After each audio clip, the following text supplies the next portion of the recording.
হরে কৃষ্ণ কৃষ্ণ কৃষ্ণ হরে হরে, হরে রাম রাম রাম হরে হরে। শ্রী চৈতন্য মহাপ্রভুর অন্যতম পার্শ্বদের মধ্যে রঘুনাথ দাস গোস্বামী হচ্ছেন অন্যতম ভক্ত। রঘুনাথ দাস গোস্বামী ছিলেন এক জমিদারের সন্তান।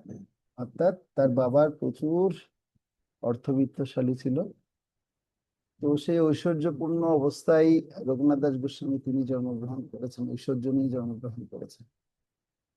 ঐশ্বর্য নিয়ে জন্মগ্রহণ করলেও তিনি পূর্ববর্তী সময়ে অর্থাৎ পূর্বজন্মে তিনি মহান ভগবানের প্রেমময়ী ভক্ত ছিলেন বিদায় তিনি কি করেছেন, সেই ঐশ্বর্যময় পরিবারে জন্মগ্রহণ করেছেন। তো আমরা ভগবদ গীতায় দেখতে পাই, যারা বিশেষ করে ভগবানের ভক্ত, ভগবত ভক্তি অনুশীলন করতে করতে যারা আপনার আহ ভগবত ভক্তি অনুশীলন করতে করতে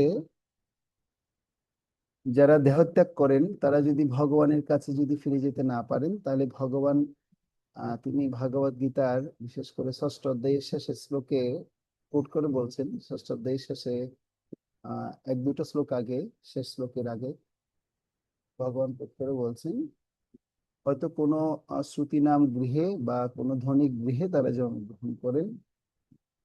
সে ধনী গৃহে জন্মগ্রহণ করবেন কেন? তারা যেন ভগবত ভক্তিতে, সেই জন্মের ভগবত ভক্তিকে যেন আরো ভালো মতো তারা কি করতে পারেন, তারা সম্পন্ন করতে পারে। তো রঘুনাথ দাস গোস্বামী তিনিও ছিলেন এরকম একজন মহান সাধক ছিলেন, এবং তিনি এই জন্মে তিনি এসেছেন, এসে ভগবানের ভক্তি অনুশীলন করার জন্য সুযোগ তিনি পেয়েছেন। বিশেষ করে জমিদার পরিবারে জন্মগ্রহণ করেছেন, কিন্তু তার বাবা এত বেশি সংসারের প্রতি আসক্ত তার ছিল, এই রঘুনাথকে কোনোভাবে ভগবত ভক্তি প্রতি মানে ভগবত ভক্তি করার প্রতি তাকে কি করতেন না, তাকে সাপোর্ট দিতেন না, সবসময় তাকে বাধা দেওয়ার চেষ্টা করতেন।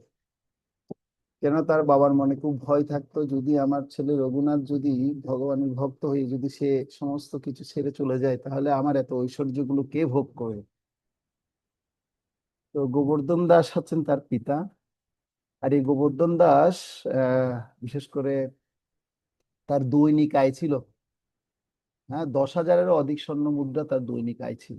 তার মানে বুঝতে পারছেন কত পয়সার মালিক তিনি ছিলেন। অনেক হাজার হাজার স্বর্ণ মুদ্রা তখন বিনিময় হতো। এখন তো আমাদের টাকা চলে আসছে, কাগজের নোট। তখন প্রথা ছিল হচ্ছে দ্রব্য বিনিময় প্রথা ছিল। তো স্বর্ণ মুদ্রা রৌপ্য এগুলো যার যত বেশি থাকবে, সে তত বেশি ঐশ্বর্যবান এবং সমৃদ্ধশালী ব্যক্তি হিসেবে পরিণত হতেন। যেহেতু জমিদার পরিবার মানে হচ্ছে তার অনেক জায়গা সম্পত্তি তার ছিল। আর সেই গৃহে জন্মগ্রহণ করেছেন এরকম ভগবানের প্রেমময়ী ভক্ত, যার নাম হচ্ছে রঘুনাথ দাস গোস্বামী। আর এই রঘুনাথকে ছোটবেলায় যখন তাকে যে শিক্ষক তাকে পড়াশোনা করাতেন, আর সে শিক্ষকও ছিলেন অত্যন্ত ভগবত ভক্ত করে।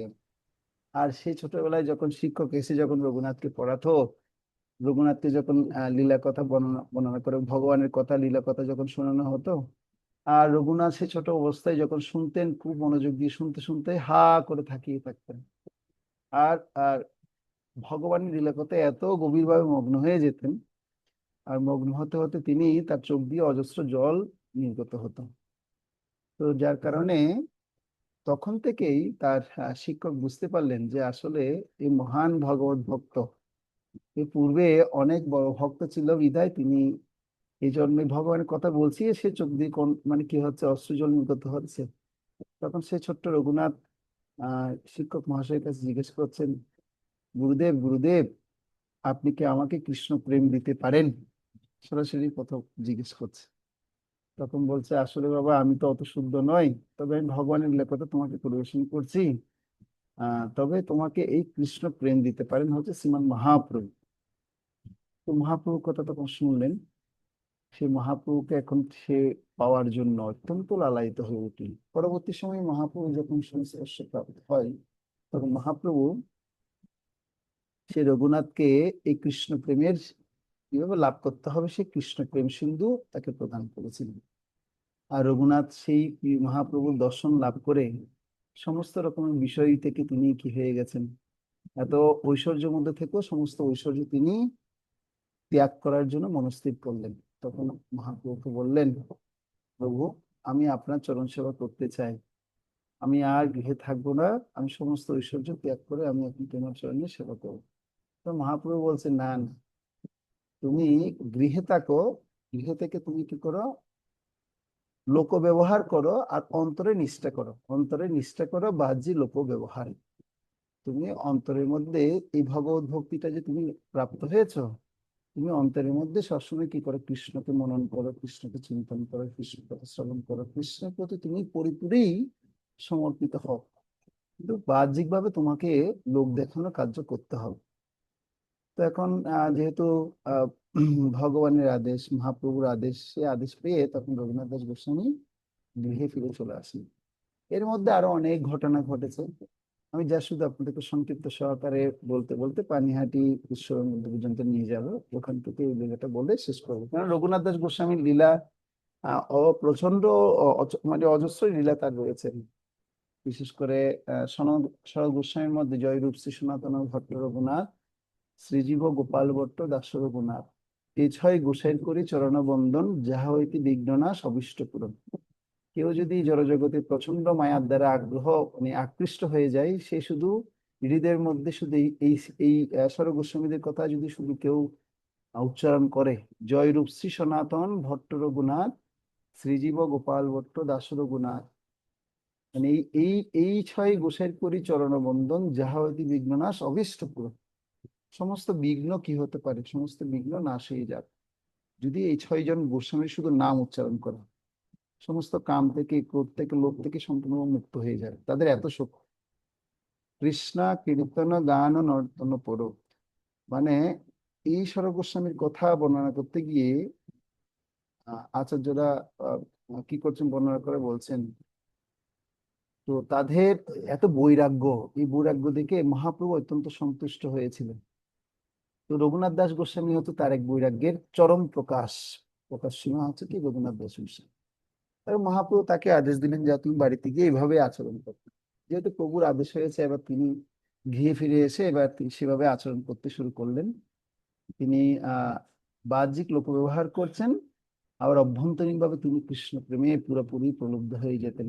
সবসময় কৃষ্ণ কৃষ্ণ করে তিনি উচ্চারণ করতেন, কৃষ্ণ কোথায়, কৃষ্ণ কোথায়, কৃষ্ণ কোথায়, সবসময় বলতেন। তো বাহ্যিক ভাবে সে যতই লোক ব্যবহার করুক না কেন, কেউ যখন অভ্যন্তরীণ ভাবে কোনো কিছু কেউ লালন করবে, সে অভ্যাসটা কোনো না কোনো ভাবে ধরা পড়েই যায়। তো গোবর্ধন দাসের তার পত্নী, বিশেষ করে রঘুনাথ দাস গোস্বামীর মা যখন দেখতে পেলেন যে তার পুত্রের মধ্যে কিছু বৈরাগ্যের দিক প্রস্ফুটিত হচ্ছে, আমার ছেলে তো ঐশ্বর্যের দিকে কোনো কিছু মনোযোগ দেখতে পাচ্ছি না, এত বৈরাগ্য অনুশীলন করছে কেন আমার ছেলে, তখন তার মায়ের মনে ভয় ঢুকে গেছে। তখন রঘুনাথের বয়স যখন 15+ হয়েছে, তখন বলছে, না না, আমার ছেলেকে গৃহে থেকে মনে হচ্ছে আমরা গৃহের মধ্যে রাখতে পারবো না। প্রভু প্রভু, তুমি একটা কাজ করো, আমার ছেলেকে একটা বিয়ে করিয়ে দাও। কি করে দাও, একটা বিয়ে করে দাও। তখন মানে স্বর্গের অপ্সরা সমান সুন্দর একটা মেয়ে খুঁজে মানে কি করলো, রঘুনাথকে বিয়ে দেওয়ার জন্য প্রচেষ্টা করলো। আর রঘুনাথ বলছে, না আমার এগুলো বিয়ে ঠিক কিছু ভালো লাগছে না। বলছে, না না, তুমি তো রাজা ছেলে, তোমাকে তো বিয়ে করতেই হবে, নাহলে বংশ পরম্পরা হবে কিভাবে। তখন রঘুনাথ কি করছেন, দৌড়ে এসে মহাপ্রভুর কাছে গিয়ে বলছে, মহাপ্রভু মহাপ্রভু, তুমি তো এই পরিস্থিতিতে পড়ে গেছি, এখন কি করব। বলছে, হ্যাঁ তোমাকে বিয়ে করতে বলছে, বিয়ে করো, বিয়ে করে গৃহের মধ্যে থাকো। তো মহাপ্রভু আবার দিয়েছেন, আবার সে কি করলো, আবার সে বিয়ে করলো। বিয়ে করে এখন গৃহের মধ্যে আছে। বিয়ে করেছে ঠিক, কিন্তু তার একটু আসক্তি নেই সে স্বর্গের অপ্সরা সমান স্ত্রীর প্রতি। তার আসক্তি কোথায়, তার আসক্তি হচ্ছে কৃষ্ণ কথায়, কৃষ্ণ কৃষ্ণ নামে, কৃষ্ণ ভক্তে, কৃষ্ণ সঙ্গে সবসময় তার আসক্তি থাকবে। তখন রঘুনাথের এইভাবে জীবন যাচ্ছে যাচ্ছে যাচ্ছে যাচ্ছে, কিন্তু কৃষ্ণ ভক্তির বিষয়টা হচ্ছে এমন একটা ব্যবহারিক বিষয়, যে যত কৃষ্ণ ভাবনামৃত অনুশীলন করবে, তার হৃদয়ের মধ্যে আস্তে আস্তে সে বৈরাগ্য পরায়ণটা জীবন প্রস্ফুটিত হবে। দেখা যাবে সে কোথায় পালঙ্কে ঘুমিয়েছে, না কত 5 তারা হোটেলের মতো বসে খাচ্ছে, এগুলো কিন্তু তার কোনো আসক্তি আর থাকে না। কত আনন্দপূর্ণ খাওয়া দাওয়া করছে না, তার এমন বৈরাগ্য চলে আসে, সে কোনোভাবেই মানে কি করছেন, দিনাতিপাত করার জন্য কোনো একটা ছোট্ট জায়গা, আর কোনোভাবেই মানে ভগবানের ইচ্ছাতে যা প্রসাদ আসছে তাই খেয়ে সে জীবনযাপন করে, সে আড়ম্বরপূর্ণ আর কোনো জীবনধারার কথা সে তার হৃদয়ের মধ্যে আসে না। এ করতে করতে রঘুনাথের এমন বৈরাগ্য চলে এসেছে, তখন রঘুনাথ চিন্তা করছে, না কিভাবে আমি এখান থেকে মুক্তি পেতে পারি। তো এর মধ্যে রঘুনাথের বাড়ি হচ্ছে পানিহাটি গ্রামের থেকে ধরুন, আমরা যে পানিহাটি গ্রামে যাই, যে পানিহাটিতে যাই, পানিহাটি দেখুন গঙ্গা, এই গঙ্গার গঙ্গার এপার আর ওপার হচ্ছে কি, ওপারে হচ্ছে রঘুনাথদের, রঘুনাথের বাড়ি, সেই রঘুনাথের গোস্বামীর বাড়ি। তো একদিন শুনলেন কি পানিহাটি গ্রামে রাঘব ভবনে নিত্যানন্দ মহাপ্রভু আসবেন। তো নিত্যানন্দ মহাপ্রভু যেহেতু আসবেন শুনেছেন, আর রঘুনাথ তখন স্থির থাকতে পারলেন না, এবং রঘুনাথ কি করলেন, দৌড়ে ছুটে গেলেন হচ্ছে কোথায়, নিত্যানন্দ মহাপ্রভুর কাছে। তো সে পানিহাটি গ্রামে গিয়ে দেখতে পাচ্ছে কি, সে নিত্যানন্দ মহাপ্রভু, এর আগে অনেকবার মহাপ্রভুদের সাথে দেখা, দর্শন হয়েছিল, কিন্তু নিত্যানন্দ মহাপ্রভুর এবার কৃপা তার খুব দরকার, কেননা সে আর সংসারে থাকতে চাইছে না, সংসার বন্ধন থেকে সে কি হতে চায়, মুক্ত হতে চায়। তো হেন নিতাই বিনেবাই রাধা কৃষ্ণ পাইতে না, একটা কথা আমরা পড়েছি না। তো এই রাধা কৃষ্ণকে যদি পেতে চাই, তাহলে অবশ্যই নিত্যানন্দ মহাপ্রভু নিতাইয়ের কৃপা অবশ্যই দরকার রয়েছে। এবার নিত্যানন্দ মহাপ্রভুর কাছে যখন গেলেন, গিয়ে দেখতে পাচ্ছি কি নিত্যানন্দ মহাপ্রভু সেই পানিহাটি, আপনারা এখনো যদি যান গিয়ে দেখবেন, সেই একটা বটবৃক্ষ আছে, যেখানে পানিহাটি উৎসব, পানিহাটি চিরাদুদ্দি মহোৎসব সংগঠিত হয়। বিশেষ করে আমাদের ইসকনে একটা মন্দির আছে, ইসকন মন্দিরের সামনে সেই জায়গাটা, সেই জায়গাটার মধ্যেই একটা বড় বটবৃক্ষ আছে। সে বটবৃক্ষটা এখনো আছে, বিশাল বটবৃক্ষ। সে বটবৃক্ষের ওখানে নিত্যানন্দ মহাপ্রভু বসে আছে, আর রঘুনাথ দাস গোস্বামী দূর থেকে মানে কি করছে, নিত্যানন্দ মহাপ্রভুকে দর্শন করছে। তখন নিত্যানন্দ মহাপ্রভু একটু উৎসুক হয়ে, একটু হাস্য উজ্জ্বল, হাস্যরসাত্মক হয়ে তখন বলছে, এই চোরা, তুই লুকিয়ে লুকিয়ে কি দেখছিস আমার সামনে, আয় আয় এদিকে আয়। তখন রঘুনাথ দাস গোস্বামী বুঝতে পারেনি যে সে এদিক সেদিক থাকাচ্ছে, কাকে চোর ডাকছে, আমি তো হচ্ছে জমিদারের ছেলে, হ্যাঁ আমাকে তো মহাপ্রভু ভালোই চিনে জানে। বলছে, এই চোরা, এই রঘু, তোকে ডাকছি এদিকে আয়। তখন খুব লজ্জা ভরে মানে কি করছেন রঘু, আসছেন কেন, নিত্যানন্দ মহাপ্রভু হচ্ছে শুদ্ধ বৈষ্ণব, আর সেই রঘুনাথ দাস গোস্বামী সে চিন্তা করছে, আমি সংসারে হয়েছি গৃহে মানুষ, আমি অশুদ্ধ, এখন মহাপ্রভু আমাকে কেনই বা ডাকছেন, এই গৃহে মানুষে গিয়ে কি করব আমি সেখানে। তো অনেক সময় আমাদের যারা গৃহস্থ ভক্তরা আছেন তারাও ঠিক এভাবে মনে করেন, যে আমাকে আচার্য ডাকছেন, আমাকে বৈষ্ণব ঠাকুর ডাকছেন, কেন ডাকছেন, কি বা কি করছে আমি জানি না, আমি তো অত এরকম ভক্তি অনুশীলন করতে পারি না। তো এগুলো আমাদের হৃদয়ের মধ্যেও কি হয়, আমাদের মধ্যেও প্রকাশিত হয়। তো তখন রঘুনাথ দাস গোস্বামী তখন কি করলেন, তখন মহাপ্রভুর কাছে গেলেন, গিয়ে দণ্ডবত প্রণাম করলেন। বলে, তোমার এই দণ্ডবত প্রণাম দিয়ে তুমি আমার হৃদয়কে জয় করতে পারবে না। মহাপ্রভুর সাথে সাথে এই কথা বললেন। তখন বলছে, প্রভু আমার অনেক অপরাধ আছে আমি জানি, তো আপনি আমাকে সমস্ত অপরাধ থেকে মুক্ত করুন। বলছে, হ্যাঁ তোমাকে সমস্ত অপরাধ থেকে আমি মুক্ত করতে পারি, তোমাকে সেই অপরাধের দণ্ড তোমাকে ভোগ করতে হবে। কি করতে হবে, তোমাকে অপরাধের দণ্ড তোমাকে ভোগ করতে হবে। অপরাধের দণ্ড হচ্ছে কি, তুমি এই যে গ্রামে যত বৈষ্ণবরা আছে, শুনেছো তোমার বাবার নাকি প্রচুর পয়সা আছে, প্রচুর ঐশ্বর্য নাকি তোমার বাবার আছে, তুমি তোমার কি করতে হবে, সমস্ত ঐশ্বর্য যা আছে সেই ঐশ্বর্যের কিছু বিন্দু দিয়ে তুমি এই সমস্ত গ্রামবাসীদের তুমি ভোজন করাতে হবে। কি ভোজন করাতে হবে, দধি চিড়া, হ্যাঁ, আহ আম, দুধ, এগুলো মিশ্রণ করে তুমি দধি চিড়া উৎসব করতে হবে। বলছে, তাই, তাহলে এটা কোনো তো ব্যাপার না প্রভু, এটা তো আপনি আমার জন্য আশীর্বাদ বয়ে নিয়ে আসলেন, আপনি তো এটা আপনার আপনার কৃপা, আপনার আশীর্বাদ আমি প্রাপ্ত হচ্ছি। তারপর কি করলেন মহাপ্রভু, তাকে এই আদেশ দেওয়ার সাথে সাথে রঘুনাথ খুব আনন্দ উৎসুক হয়ে উদ্দণ্ড নৃত্য কীর্তন করতে শুরু করলো। আর এই উদ্দণ্ড নৃত্য কীর্তন দেখে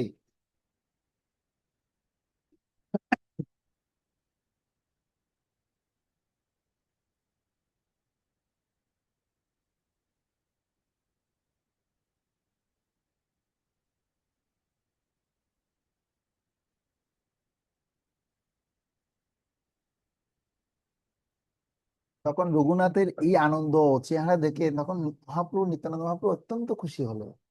খুশি হয়ে তখন এই চিরাদুধ উৎসবের আয়োজন করেছেন। আর যেহেতু জমিদারের ছেলে, এবার সমস্ত গ্রামে যত দুধ আছে, যত দই আছে, যত চম্পা কলা, চাপা কলা, কাটালি কলা, যত রকমের আছে, চিনি থেকে শুরু করে গুড়, সমস্ত কিছু আনা হয়েছে। আনা হওয়ার পর এবার সমস্ত গ্রামবাসীদের এবার ভোজন করানো শুরু হয়েছে। এগুলো বর্ণনা চৈতন্য চৈতামৃতে খুব সুন্দর মতো আছে, রঘুনাথের দণ্ড। আপনারা সেটা পড়বেন, পড়লে আপনারা অনেক আনন্দ সেখান থেকে লাভ করতে পারবেন। এরপরে অনেক আড়ম্বরপূর্ণ ভাবে সেই উৎসব অনুষ্ঠিত হয়। তো শাস্ত্রে বর্ণনা করা হচ্ছে যে শিল কৃষ্ণদাস কবিরাজ গোস্বামী বর্ণনা করছেন, কেউ যদি রঘুনাথ দাস গোস্বামীর এই চিরাদিন দণ্ড মহোৎসবের আনন্দের কথা যদি কেউ শ্রবণ করেন, কেউ কীর্তন করেন, এবং কেউ যদি এই উৎসবে গিয়ে যদি একটু দধিচিরা গ্রহণ করে, সে কৃষ্ণ প্রেম লাভ করে। তো আপনারা শ্রবণ করেছেন, আর 27 তারিখ গিয়ে আপনারা অবশ্যই চিরাদিন উৎসবে গিয়ে একটু দধিচিরা গ্রহণ করবেন। তো আমাদের এখানে তো আর সেই পানিহাটির মতো গ্রাম নেই, তবে আমাদের এখানে কক্সবাজার জায়গা আছে, সেখানেও আমাদের চিরাদুধি মহা উৎসব হয় বিশাল বড় করে। আমাদের চট্টগ্রামে পতেঙ্গা একটা জায়গা আছে, সেখানেও আমরা বিশাল বড় কি করি, বিচের কাছে আমরা চিরাদুধি দণ্ড মহোৎসব করি, খুব আড়ম্বরপূর্ণ ভাবে হয়। আর আমরা আমাদের গণিতের মন্দিরেও খুব সুন্দর মধ্যে চিরাদুধি উৎসবের আয়োজন হয়। আজকে রাত্রেবেলা সে সম্পর্কে একটা মিটিংও আছে। তো আমরাও খুব সুন্দর মতো আয়োজন করি। আমাদের এখানে একজন গৃহস্থ বৈষ্ণব আছেন, তিনি পুরোপুরি অনুষ্ঠানের দায়ভার তিনি গ্রহণ করেন রঘুনাথের মতো। তিনিও রঘুনাথের মতো পুরা বৈরাগ্য জীবন। তার নামও গুরু মহারাজ নাম দিয়েছে বিনয় চৈতন্য দাস। পুরো বিনয়ী ভক্ত, অনেক সুন্দর একটা ভক্ত। তার দুইটা ছেলে আছে, এগুলো খুব বৈরাগ্য পরায়ণ। তো যাই হোক, এটা হচ্ছে মোটামুটি আমরা সংক্ষিপ্ত সহকারে চিরাদেবী উৎসবের একটা শুনলাম। তো তার দুই ছেলের মধ্যে একটা ছেলের নামও দিয়েছে রঘু, রঘুনাথ। ঠিক আছে, ওরা খুব বৈরাগ্য পরায়ণ। তো আজকে আমি একটা বিষয় চিন্তা করলাম যে আমরা এই যে ভগবত ভক্তি অনুশীলন করছি, এবং প্রাথমিক পর্যায় থেকে আস্তে আস্তে আমরা একটু গভীরে প্রবেশ করার চেষ্টা করছি। তো আমাদের এই ভক্তি জীবনে বিশেষ করে সবচেয়ে গুরুত্বপূর্ণ বিষয় হচ্ছে এই শাস্ত্রের প্রতি বিশ্বাস, দৃঢ় বিশ্বাসটা অর্জন করা, শাস্ত্রের অধ্যয়নের প্রতি মনোনিবেশ করা, এবং শাস্ত্রকে কিভাবে আমি বুঝতে পারি সেই বিষয়ে আমাদের প্রত্যেক ভক্তকে একটু চিন্তা করা দরকার। এই জন্য এই শাস্ত্রকে কিভাবে পড়তে হবে, শাস্ত্রের গবেষণা সম্পর্কে আমাদের একজন ভক্ত, বিশেষ করে গোবর্ধন ইকোভিলেজের একজন ভক্ত, তার নাম হচ্ছে গৌরাঙ্গ দর্শন প্রভু। তিনি হচ্ছেন একজন স্কলার ভক্ত। তো তিনি সারা বিশ্বে এখন এই কৃষ্ণ অনবীতে প্রচার এবং প্রসার করছেন। অনেক মেধাবী একজন ভক্ত তিনি। খুব সুন্দর মতো একটা গ্রন্থ লিপিবদ্ধ করেছেন। তো সেই গ্রন্থের নাম হচ্ছে শাস্ত্র অধ্যয়নের কৌশল। তো আর্ট অফ স্ক্রিপচার।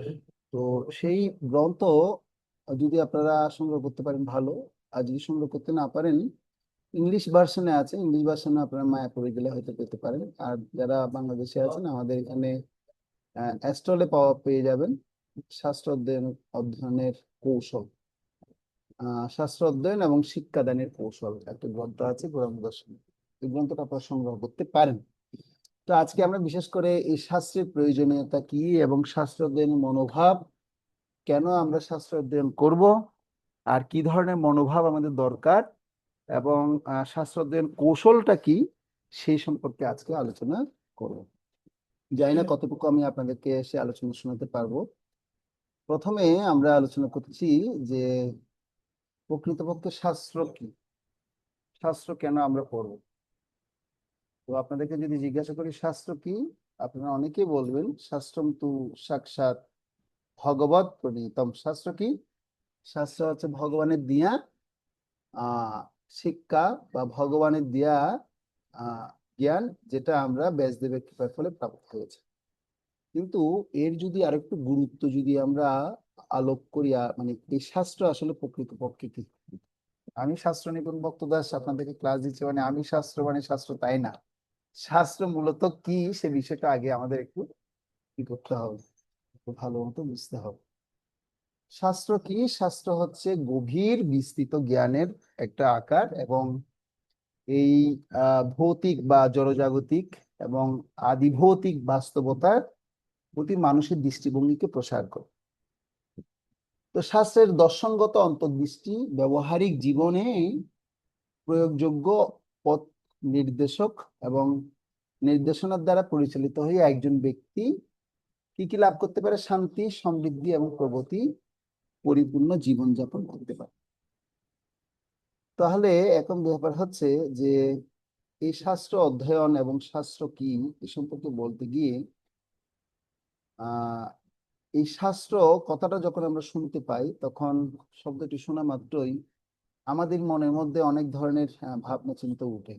এটা একটা পৌরাণিক কাহিনী, পুরাতন একটা বই, বা সম্পূর্ণ আবদ্ধ শুকনো কাগজের স্তূপ, যা বর্তমান মানুষের যা আমরা যারা চিন্তা করি আর কি। অনেকে বলে কি এটাকে মিথোলজি বলে, বা মিথ্যা। মিথ মানে মিথ্যা বা কাল্পনিক কাহিনী কথাবার্তা, এই ধরনের কথাবার্তা। তো যা বর্তমান মানুষের হৃদয়ের সেটা বোধগম্য ভাষায় রচিত এবং ঋষিবর্গ কর্তৃক লিখিত উপদেশ, আদর্শ বা দর্শনের বিশাল সমাহার, এবং যা আপনার স্বাধীনতাকে বাধাগ্রস্ত করছে। তো এই জন্য যাই হোক, কোনো কোনো ব্যক্তি হয়তো শাস্ত্রে এরূপ, অনেকেই কি করেন এরকম সংজ্ঞা দিয়ে থাকেন।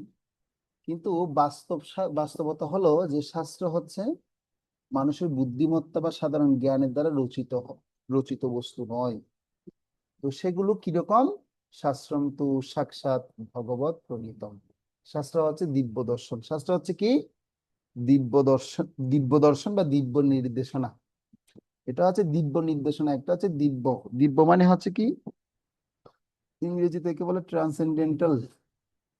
এর কখনো কি হবে না, এর কখনো কমতি হবে না। এটা ছোটবেলায় যেরকম শুনে আসছি, বড়বেলায় গিয়েও দেখবো সেই শাস্ত্রের বাস্তবতাটা, এবং এর উপলব্ধিটা আরো উত্তরোত্তর আমরা এটার প্রসারটা আমরা দেখতে পাই।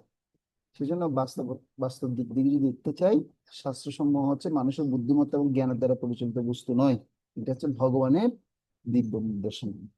আমাদের পরম পিতা সুরিত আমাদের কি প্রতি কৃপা পরবশ হয়ে এই শাস্ত্রগুলো কি করেছেন? প্রদান করেছেন, যেন আমরা সার্থকভাবে জীবন পরিচালনা করতে পারি। তো বিভিন্ন শাস্ত্র যেমন বেদ, পুরাণ, উপনিষদ, হ্যাঁ, এবং ইতিহাস সমূহে জীবের যে প্রকৃত স্বরূপ, এই জগতের বৈশিষ্ট্য এবং ভগবানের গুণাবলী এবং ভগবানকে জানার এবং তার কাছে ফিরে যাওয়ার পন্থা, এরূপ অনেক সার্বজনীন সত্য কথার বর্ণনা এই শাস্ত্রের মধ্যে রয়েছে। তো কিছু ব্যক্তি হয়তো জিজ্ঞাসা করতে পারে যে বর্তমান সময়েও কি শাস্ত্র সময়ের প্রাসঙ্গিকতা রয়েছে?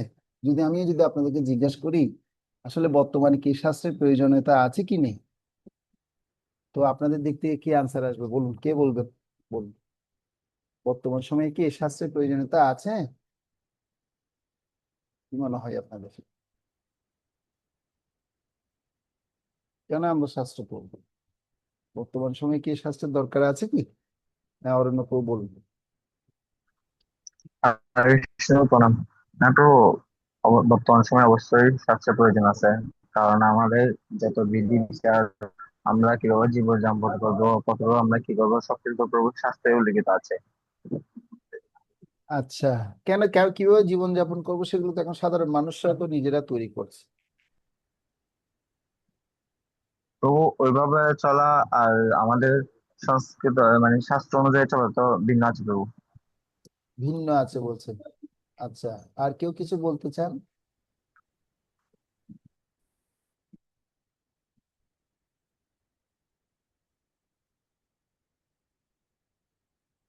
ওকে, ঠিক আছে। তাহলে আমরা বুঝতে পারছি যে অনেকে বলছেন হচ্ছে আমাদের জীবন কিভাবে পরিচালিত হবে সেটা আমরা শাস্ত্র থেকে প্রাপ্ত হতে পারি। তো এখানে আমরা যদি একটু গভীরভাবে যদি এটাকে বিশ্লেষণ করি বা আলোচনা করি, বাস্তবতা হলো শাস্ত্রসমূহ মানুষের বুদ্ধিমত্তা বা সাধারণ জ্ঞান দ্বারা রচিত না, বললাম এটা ভগবানের দিব্য দর্শন। তাহলে এই শাস্ত্রসমূহ প্রদান করেছেন আমরা সার্থকভাবে জীবন যেন পরিচালনা করতে পারি, যেটা অরণ্যকেও বললেন। যেমন কি কি শাস্ত্র আছে আমাদের?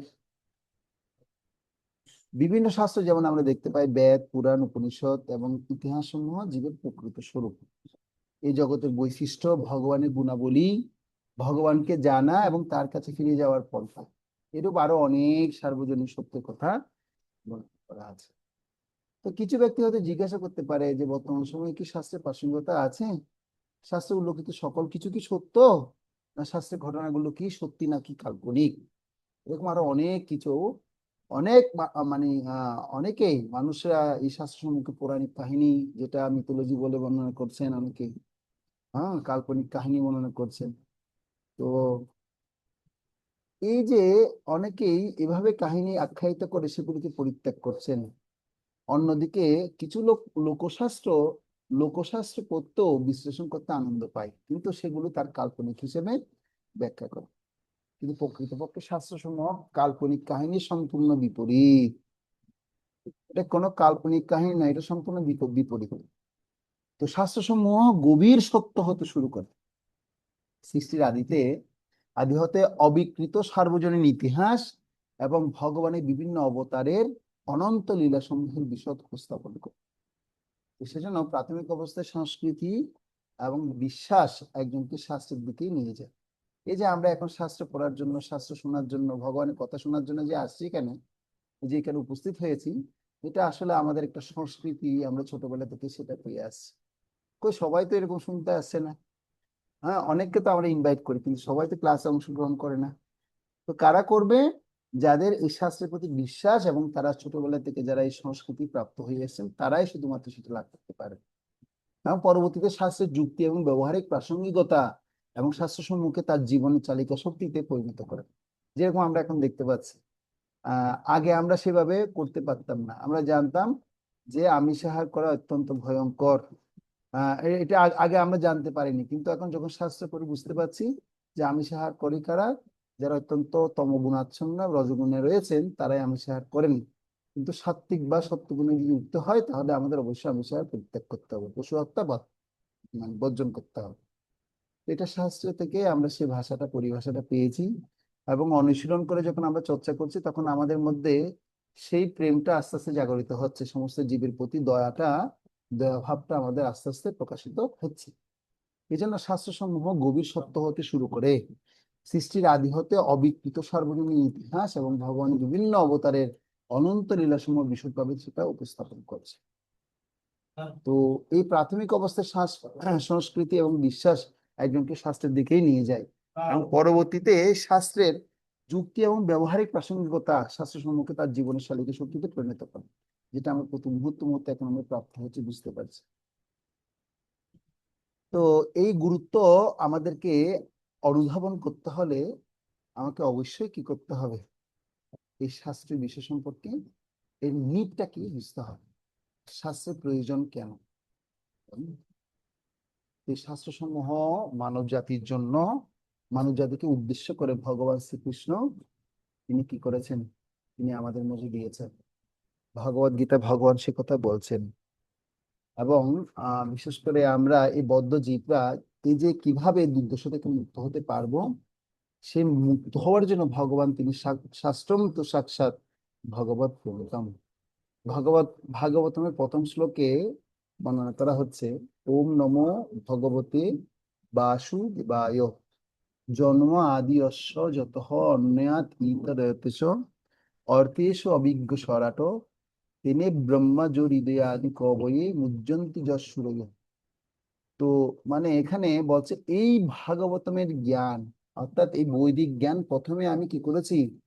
আমি এই ব্রহ্মাজিকে এই জ্ঞান প্রদান করেছি। তো ব্রহ্মাজি হচ্ছে কি সমস্ত মানুষের মধ্যে প্রথম সৃষ্ট জীব হচ্ছে কি ব্রহ্মা। ব্রহ্মাকে আমি কি করেছি? এই জ্ঞান তেনে ব্রহ্মা হৃদয় আদি কবয়ে, এই ব্রহ্মার হৃদয়ে আমি সমস্ত জ্ঞান, দিব্য জ্ঞান আমি কি করেছি? প্রদান করেছি। তেজো বারি নিদাম যথা বিনিময় তিসর্গ অমৃষা ধামনা সেন সদা নিরস্ত কুহকম সত্যম পরমম ধীমহি। আমি সত্য বস্তুর কথা কাকে জানিয়েছি? আমি সেই ব্রহ্মাজিকে জানিয়েছি। যে সত্য বস্তুর কথা জানা হলে এই জগতে আর কোনো কিছু জানার প্রয়োজন থাকে না, কোনো কিছু জানার দরকার নেই।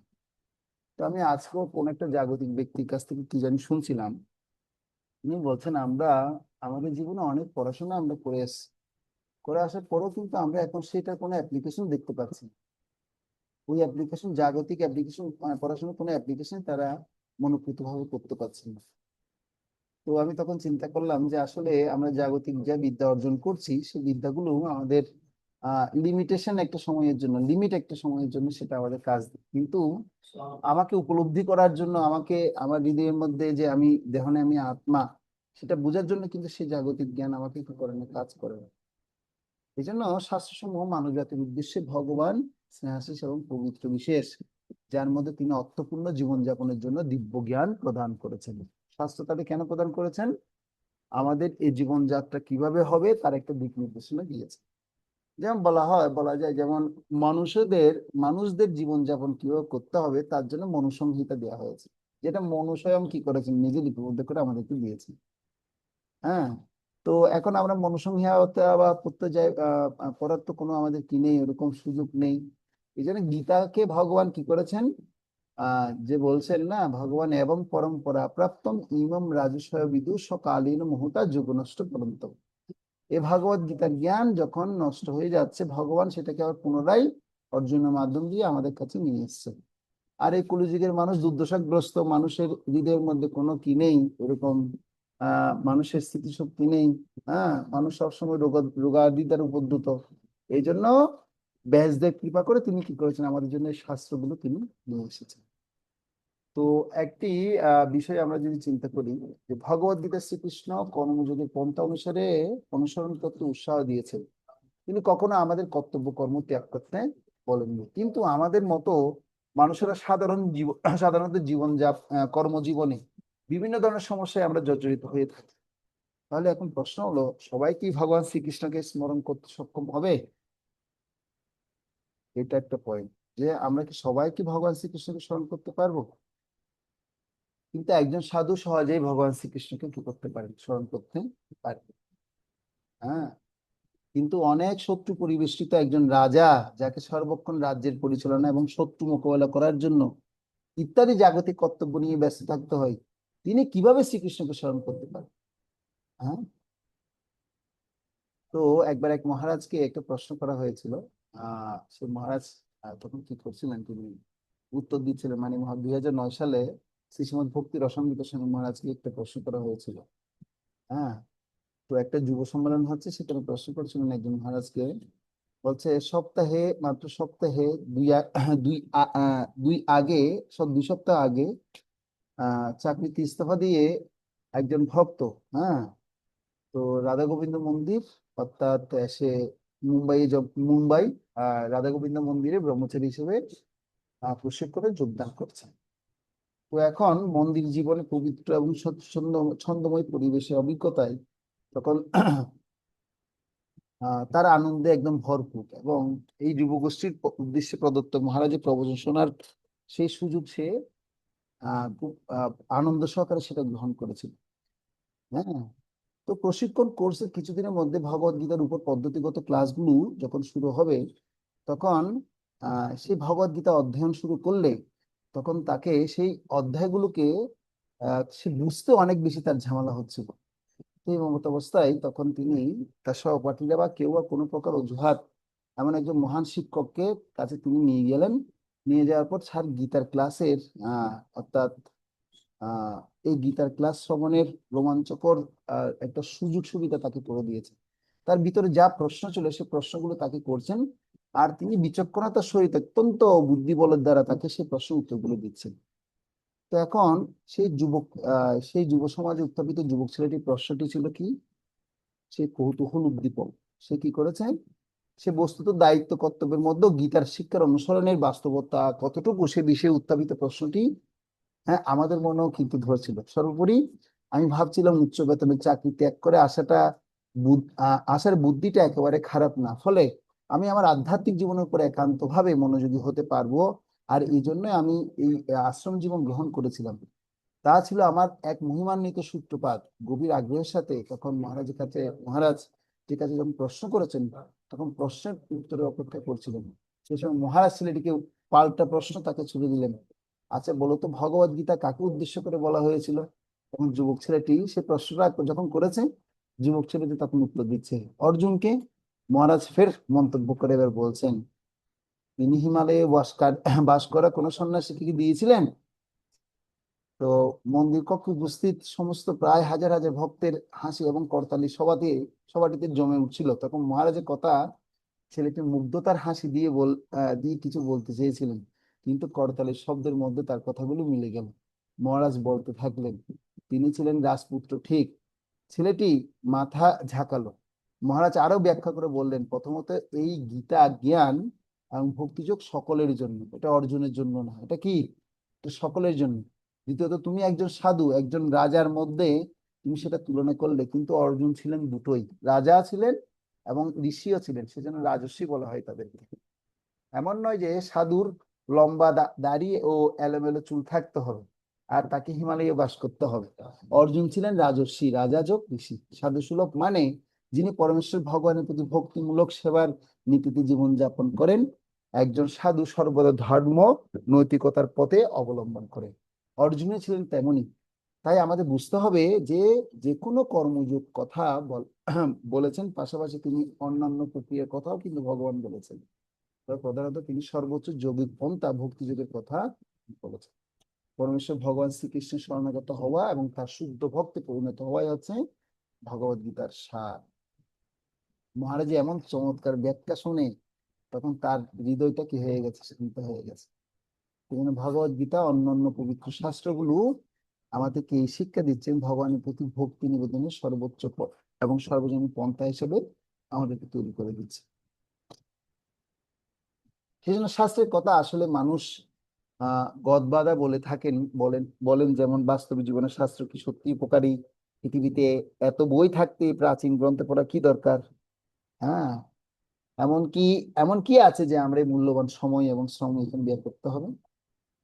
এই জন্য মুখ্য বিষয় হচ্ছে এই কাব্যিক এবং বাগ্মিতাপূর্ণ রচনা হলো পাঠক কতটুকু বুঝতে পারবে এবং প্রয়োগ করতে পারবেন তা দিয়ে শাস্ত্রের প্রাসঙ্গিকতা নির্ণীত হয়। এই ক্ষেত্রে বিশ্বাস উৎপাদনকারী ব্যাখ্যা আমাদের শাস্ত্র অধ্যয়নের পালে হাওয়া দেয় এবং সর্বোপরি যে কেউ প্রাচীন জ্ঞান আহরণের প্রচেষ্টার মাধ্যমেই নিজে লাভবান হতে চাইবে। তাই তাই নয় কি?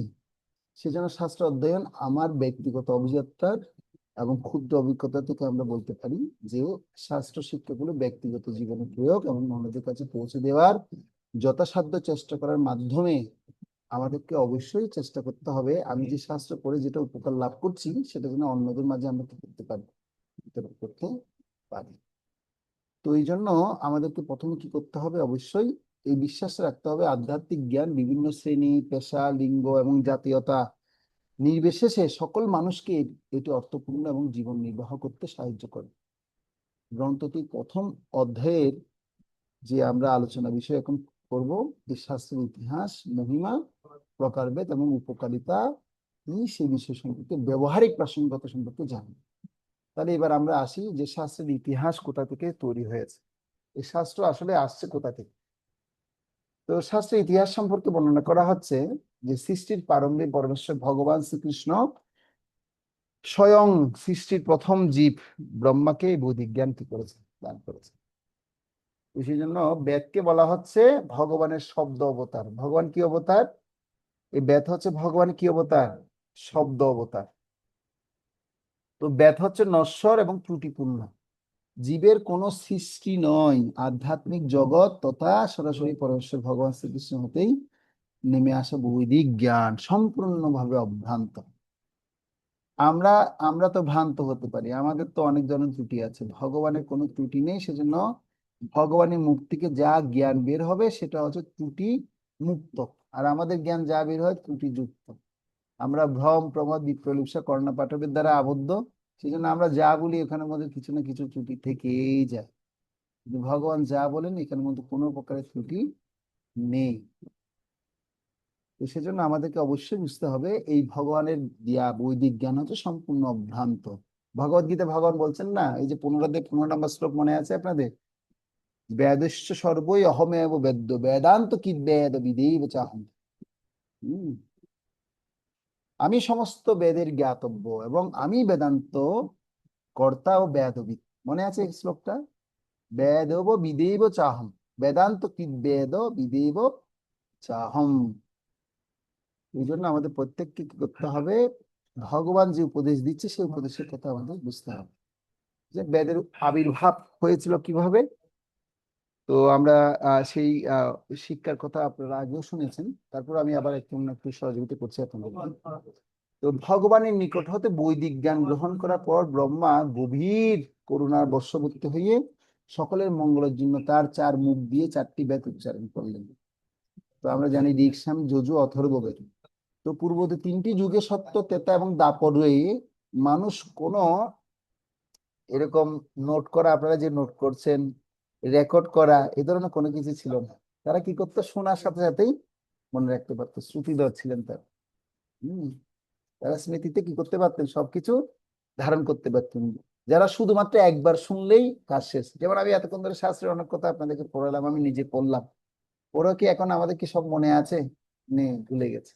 কিন্তু তৎকালীন সময়ে যারা সাধু মহর্ষিরা যারা ছিলেন তারা একবার যখন শুনতেন, শোনার সাথে সাথে সেটা মনে রাখতে পারতেন। হ্যাঁ, তো সেজন্য তাদের বলা হতো কি, ধারণ করে যারা একবার শুনে যারা মনে রাখতে পারেন তাদেরকে বলা হয় শ্রুতিধর। শ্রুতিধর নামে তারা পরিচিত।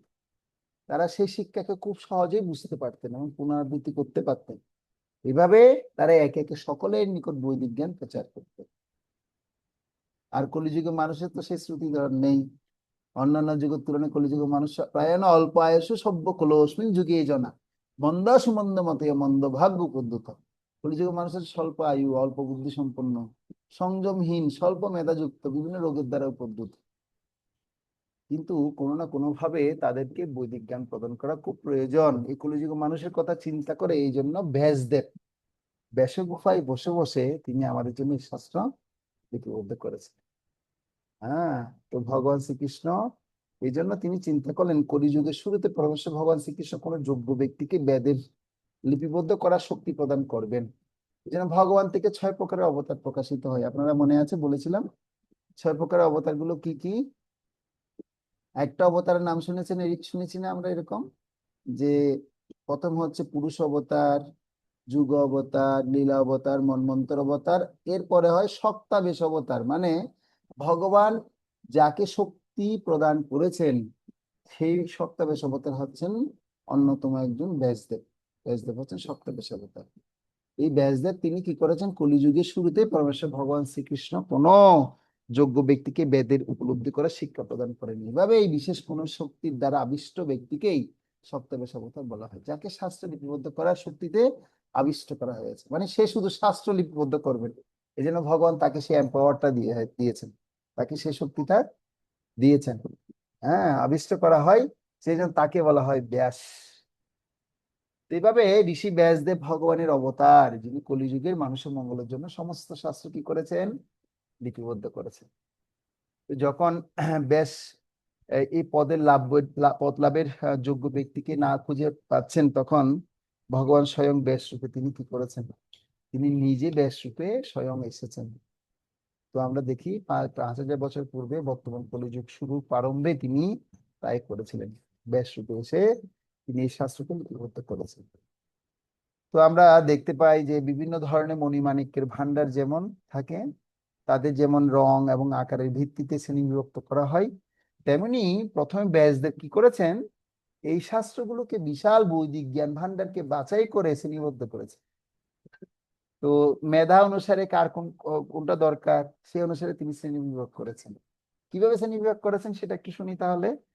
তো প্রথমে ব্যাসদেব তিনি বিশাল বৈদিক জ্ঞান ভান্ডারকে বাছাই করে প্রথমে তিনি চতুর্বেদ অর্থাৎ 4টা বেদকে ভাগ করেন। কয়টা বেদ? 4টা বেদ।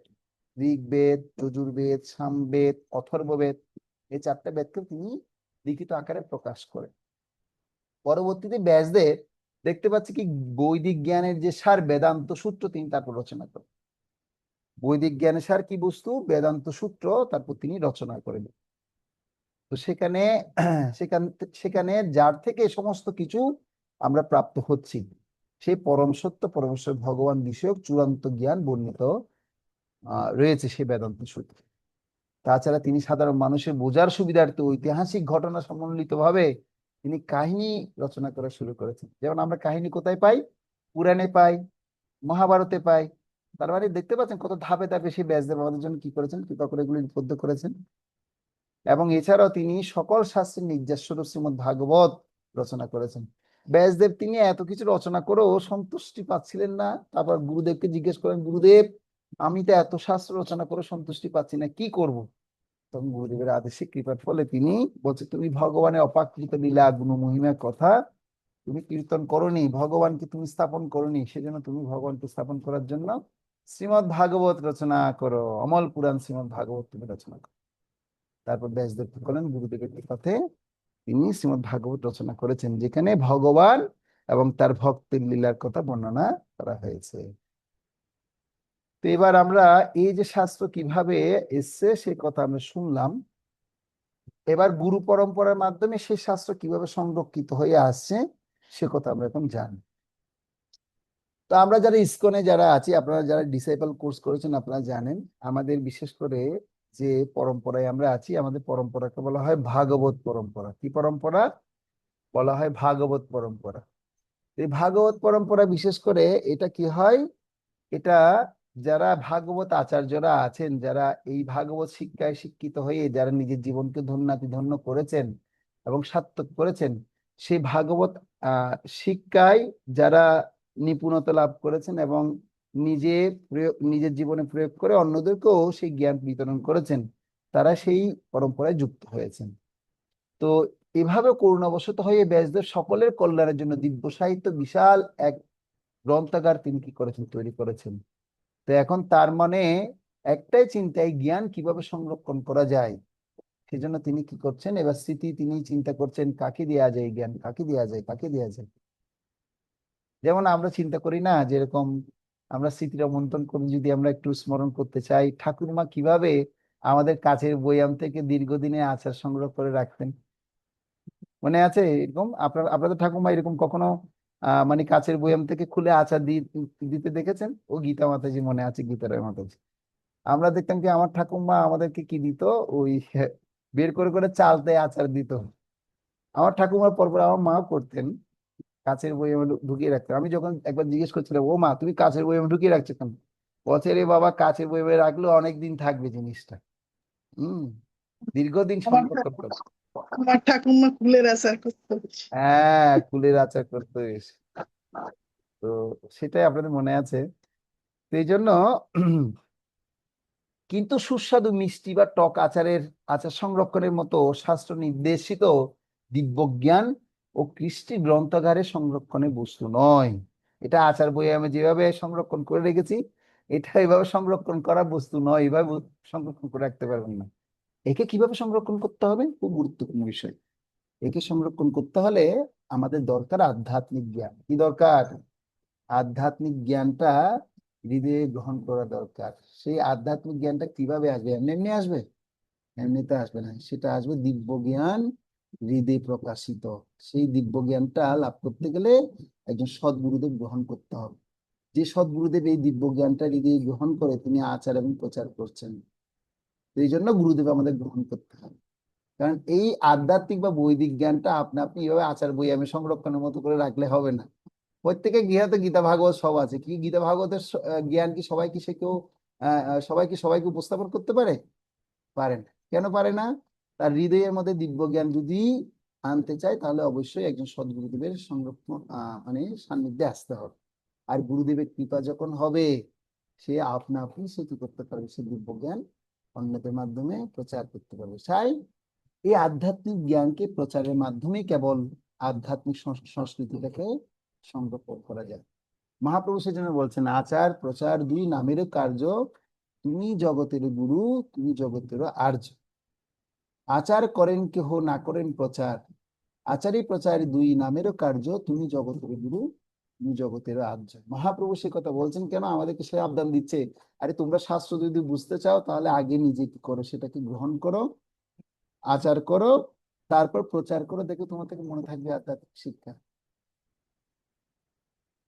আসলে এখানে মনে করুন আমি যে আপনাদেরকে ক্লাস দিচ্ছি, ক্লাস দিয়ে দিয়ে ডেকে ডেকে ক্লাস দিয়ে উদ্দেশ্যটা ওঠাই যে আমি যদি আপনাদেরকে কিছু শাস্ত্রীয় জ্ঞান যদি বলি, তাহলে সেটা আমার পুনরায় আবার কি হচ্ছে, সেটা অনুশীলন হচ্ছে, চর্চা হচ্ছে, সেটা আমার মনে থাকবে। আর এর দ্বারা আপনারা যদি কিছু উপকৃত হতে পারেন, সেটা হচ্ছে কৃষ্ণেরই কৃপা। সেটা সেভাবে আমাদের প্রত্যেককে মনে রাখতে হবে, মনে করতে হবে। তো সেজন্য আধ্যাত্মিক সংরক্ষণ আধ্যাত্মিক জ্ঞান প্রচারের মাধ্যমে কেবল আধ্যাত্মিক সংস্কৃতি সংরক্ষণ করা যায়। তো এখন এই 4টা বেদ উপলব্ধি করার পর ব্যাসদেব তার শিষ্যদেরকে এবার তিনি চিন্তা করলেন যে না, আমার শিষ্যরা তো যারা তাদেরকে আমি বেদ শুনিয়েছি, এবার তাদেরকে একটু দায়িত্ব এবার আমি অর্পণ করব। এবার তিনি কি করলেন, শিষ্যদেরকে এবার অধ্যাপনার দায়িত্ব দিলেন, সেই জ্ঞান বিস্তার করার নির্দেশ দেন। প্রথমে পৈল, জমিনী, বৈশাম্পায়ন, সুমন্ত, রোমহর্ষণ মুনিগণ যথাক্রমে ঋগ্বেদ, সামবেদ, যজুর্বেদ এবং অথর্ববেদ ও পুরাণ সমূহের দায়িত্ব গ্রহণ করেন। তাহলে পৈলমুনি প্রথমে আছে ঋগ্বেদের দায়িত্ব পান, ঋগ্বেদের অধ্যাপক তিনি, সেই কি করবেন, তিনি প্রচার করবেন, প্রসার করবেন। আর সামবেদের অধ্যাপক হচ্ছে কে, জৌমিনী ঋষি। আর বৈশাম্পায়ন হচ্ছেন আহ আহ বৈশাম্পায়ন হচ্ছে যজুর্বেদ, যজুর্বেদের অধ্যাপক। এবং অথর্ববেদের অধ্যাপক হচ্ছেন কে, সুমন্ত। এবং পুরাণ সমূহের দায়িত্ব গ্রহণ করলেন রোমহর্ষ। মুনিগণ যথাক্রমে এই সমস্ত দায়িত্বগুলো তারা প্রাপ্ত হয়, ঋগ্বেদ, সামবেদ, যজুর্বেদ এবং অথর্ববেদ ও পুরাণ সমূহের দায়িত্ব গ্রহণ করে। তো এই পণ্ডিতগণ তাদের শিষ্য প্রশিষ্যদের মাধ্যমে এই বেদকে আরো আরো আরো বিভাগ এবং উপবিভাগে বিভক্ত করে। তো আমরা আমাদের একটা কোর্স আছে, ডিসকভার ইউরসেলফ কোর্স। তো সেখানে রাধেশ্যাম প্রভু একটা চার্ট ডিজাইন করে আমাদেরকে দেখাচ্ছেন। আমি চার্টটা পেলে আপনাদের কাছে পাঠাবো গ্রুপে। তো কিভাবে এই সমস্ত শাস্ত্রগুলো একটার সাথে একটা, মানে এই যে এখানে বলা হচ্ছে না, বেদ থেকে কিভাবে উপবেদ হলো, আর সেই উপবেদ গুলো থেকে কিভাবে মানে বিস্তার লাভ করে উপবিভাগে ভাগ হলো, হ্যাঁ, সেই বিভাগগুলো কথা এখানে উপস্থাপন করা আছে। তো এইভাবে ভগবানের যোগ্য প্রতিনিধি, যাদেরকে আমরা বৈদিক জ্ঞানের অনুমোদিত শিক্ষক বা আচার্য বলে থাকি, তারা অত্যন্ত সুন্দরভাবে বৈদিক শিক্ষা সকলের মাঝে কি করছেন, বিস্তার করেছেন। সেজন্য সৃষ্টির শুরুতে ব্রহ্মা সাধারণ মানুষের মাঝে এই বৈদিক জ্ঞান দান করার জন্য ব্রাহ্মণদের সৃষ্টি করেছেন। ব্রাহ্মণ হচ্ছে কি, মাতা। ব্রাহ্মণ হচ্ছে কি, সমাজের মাতা। তো অনেকে মনে করা হচ্ছে কি, যার অনেক বেশি টাকা বা পয়সা থাকলে সে ধনী। আসলে যার অধিক টাকা পয়সা থাকলে সে ধনী হতে পারে না। ধনী যদি হতে চায় তাহলে তার কি দরকার, জ্ঞান দরকার। হ্যাঁ, জ্ঞানে ধনী হতে বলছে। যার জ্ঞান আছে সে ধনী ব্যক্তি থেকে অনেক পাওয়ারফুল। আপনারা আকবর বীরবলের কাহিনী জানেন। আকবরের ঐশ্বর্য, অনেক ঐশ্বর্য, সে পুরা একটা রাজা, কিন্তু তার চেয়েও বেশি পাওয়ারফুল ছিল কে, বীরবল। কেন, বীরবলের অত্যন্ত মেধা ছিল, বুদ্ধি বলছিল। এই জন্য এই ব্রাহ্মণদেরকে ভগবান কি করলেন, ব্রাহ্মণদের সৃষ্টি করার উপদেশ দিলেন ব্রহ্মাজিকে। ব্রহ্মা সাধারণ মানুষের মাঝে বৈদিক জ্ঞানটা দান করার জন্য ব্রাহ্মণদেরকে কি করেন, সৃষ্টি করেন। এবং বৈদিক সংস্কৃতিতে জন্মসূত্রে কেউ ব্রাহ্মণ হতে পারে না। আমরা অনেক সময় কি করি, আমাদের ব্রাহ্মণ পরিবারে জন্মগ্রহণ করলেই ব্রাহ্মণ মনে করি না। যোগ্য ব্রাহ্মণ তিনি দেশ বিদেশে বৈদিক জ্ঞান প্রচার করেন, আর এই প্রচারের মাধ্যমে তিনি জ্ঞান সংরক্ষণ করেন। আমরা বর্তমানে ব্রাহ্মণদের কি দেখি, পয়সা ছাড়া পূজা হয় না। কিন্তু ব্রাহ্মণ কখনো নিজে পূজা করলে কখনো পয়সা নেবেন। এই গৃহস্থ খুশি হয়ে যা দিবে তাই তিনি গ্রহণ করবে। এখন তো আমরা বাজেট করে দিই, আমার গেলে আমাকে পূজার জন্য 1000 টাকা প্রণামী দিতে হবে, 5000 টাকা দিতে হবে, 10,000 টাকা দিতে হবে। তার মানে এগুলো ব্রাহ্মণ নয়। আমাদের ইসকনের প্রেক্ষাপটেও তাই দেখা যাচ্ছে। তো যারা এই ধরনের আচরণ করছে তারা আসলে আদৌ ব্রাহ্মণ হয়ে যোগ্যতা অর্জন করতে পারেননি। সে দান করার ফলে জ্ঞান কখনো হ্রাসপ্রাপ্ত হয় না। আপনি যখন কাউকে জ্ঞান দান করবেন, জ্ঞান আর কি হবে, বাড়তে থাকবে। আমরা অনেক সময় কৃপণতা করি, না না আমি যা জানি সব দিয়ে রেখে দিব, আমি কাউকে দিব না। কাউকে দিব না মানে দান করলে কি বাড়বে, দান দান করলে হাতের মান বাড়বে, যশ বাড়বে। যত দান করবেন তত হাতে কি বৃদ্ধি হবে, যশ বৃদ্ধি হবে। এরকম চাণক্য পণ্ডিতের একটা শ্লোক আছে। হম। তো যদি হরে কৃষ্ণ আপনি, প্রভু। হ্যাঁ, হরে কৃষ্ণ। সরি, আমি ওই যে জ্ঞাতিভি বন্টুতে ওটা মধ্যে বলতে চাইছিলেন, ওটা কি চাণক্য পণ্ডিতের লেখা? জ্ঞাতিভি বন্টুতে নইবে না চৌরনা নিয়তে হ্যাঁ, আহ বলুন বলুন। বিদ্যারত্ন মহাধনম। হ্যাঁ, আহ এইটা তারপরে, আর কি, বিদ্যা দান। হ্যাঁ, হ্যাঁ, তো এই এই জন্য আধা আধা মনে আছে একটু, মনে হয়। তো এটা আপনি বিদ্যারত্ন মহাধনম শ্লোক, মানে বিদ্যারত্ন হচ্ছে। মহাধন। তো আপনি শ্লোকটা সংগ্রহ করে আবার পাঠাবেন গ্রুপে। গুড। তো এই জন্য মানে কি করবেন আপনার, এই জন্য প্রত্যেককে উচিত হচ্ছে কি করা, এই জ্ঞান দান করাটা খুব দরকার জগতে। কিন্তু কি প্রকার জ্ঞান আমি দান করব, সেই জন্য এই যোগ্য ব্রাহ্মণের দরকার রয়েছে। তো আমরা তো এখন সমাজে অজস্রভাবে ফেসবুকে কত ধরনের লেখালেখি করছি, কত কিছু করছি, কিন্তু এগুলো কি আসলে আদৌ মঙ্গলজনক কোনো জ্ঞান দান হচ্ছে না। সেজন্য যোগ্য ব্রাহ্মণ দেশ বিদেশে বৈদিক জ্ঞান প্রচার করেন, আর এই প্রচারের মাধ্যমে এই জ্ঞান সংরক্ষণ করেন। দান করার ফলে এই জ্ঞান কখনো হ্রাসপ্রাপ্ত হয় না, যথাযথ মনোভাব নিয়ে জ্ঞান দান করলে বরং গভীর উপলব্ধি লাভ হয়। সেজন্য শাস্ত্রকে প্রধানত দুটি ভাগে ভাগ করা হয়। আমরা জানি শাস্ত্রকে দুই ভাগে ভাগ করা যায়, একটা হচ্ছে শ্রুতি, একটা হচ্ছে স্মৃতি।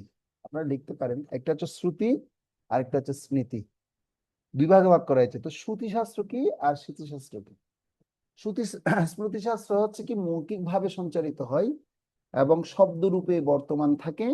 এগুলি এগুলি বাণী এবং কালজয়ী তত্ত্ব দ্বারা গঠিত, যেমন বেদ এবং উপনিষদ। আমি আবার বলছি, শ্রুতি শাস্ত্র কি? এই শ্রুতি শাস্ত্র হচ্ছে মৌখিক ভাবে সঞ্চারিত হয় এবং শব্দরূপে বর্তমান থাকে। এগুলো বাণী এবং কালজয়ী তত্ত্বের দ্বারা গঠিত, যেমন বেদ, উপনিষদ। ঠিক আছে? আর স্মৃতি শাস্ত্র কি? শ্রুতি বললাম, এবার হচ্ছে স্মৃতি। তো স্মৃতি শাস্ত্র হচ্ছে যেটা স্মৃতি হতে লিখিত, মানে চিন্তা চেতনা থেকে কি করবেন, লিপিবদ্ধ করবেন। তারা কালজয়ী তত্ত্বের ভিত্তিতে গল্প এবং ঐতিহাসিক ঘটনার দ্বারা বিবৃত হয়, যেমন পুরাণ, রামায়ণ, মহাভারত ইত্যাদি। এগুলোকে কি বলা হচ্ছে? স্মৃতিশাস্ত্র বলা হচ্ছে। তো শ্রুতিশাস্ত্রের মূল তত্ত্ব উপস্থাপন করা হয়েছে, আর যে সকল চরিত্রের মাধ্যমে সেই মূল তত্ত্ব বাস্তবে প্রদর্শিত হচ্ছে তা শাস্ত্রে বর্ণিত হয়েছে, স্মৃতিশাস্ত্রে বর্ণিত হয়েছে। এভাবে শাস্ত্রের উভয় শাখা পরস্পর ওতপ্রোতভাবে যুক্ত। তো স্মৃতিশাস্ত্র পরিবর্তনযোগ্য, তবে তার মানে আহ, হলো এর মূলনীতি অপরিবর্তনীয়, কিন্তু তার বিষয়বস্তু প্রতিনিয়ত সাম্প্রতিক ঘটনার দ্বারা সমৃদ্ধ হয়। বুঝে গেল? তো আমি আবার বলছি যে শ্রুতিশাস্ত্রের মূল তত্ত্ব উপস্থাপন করা হয়েছে, আর যে সকল চরিত্রের মাধ্যমে সেই মূল তত্ত্ব বাস্তব রূপে প্রদর্শিত হয়েছে তা স্মৃতিশাস্ত্রে বর্ণিত হয়েছে। এভাবে শাস্ত্রের উভয় শাখা পরস্পর ওতপ্রোতভাবে যুক্ত। স্মৃতিশাস্ত্র পরিবর্তনযোগ্য, তবে তার মানে হলো এর মূলনীতি অপরিবর্তন, কিন্তু তার বিষয়বস্তু প্রতিনিয়ত সাম্প্রতিক ঘটনার দ্বারা সমৃদ্ধ হয়। তো এখন এই যে আচার্যবর্গ, এই আচার্যবর্গ তাদের কি ভূমিকা? সে ভূমিকা সম্পর্কে আমরা বলা হচ্ছে, শাস্ত্রে প্রণেতা ভগবান স্বয়ং, কিন্তু কে তা সর্বদা সাধারণ নিকটে নিয়ে আসে? তিনি হলেন আচার্য। তো আমরা আইডিসি কোর্স যখন করাই ভক্তদেরকে, ইসকন শিষ্য প্রশিক্ষণ কোর্স, সেখানে আচার্য শব্দের অর্থ কি জিজ্ঞাসা করি আমরা। যারা ক্লাস করেন তাদের ভক্তদেরকে জিজ্ঞাসা করি আচার্য মানে কি। তো অক্সফোর্ড ডিকশনারিতে বর্ণনা করা হচ্ছে, আচার্য শব্দের অর্থ হচ্ছে তিনি আহ আচার্য মানে কি, একজন প্রতিষ্ঠাতা আচার্য বা প্রতিষ্ঠাতা আচার্য সংগত, ফাউন্ডার আচার্য সংগত। তো তিনি হচ্ছেন কেমন হবেন?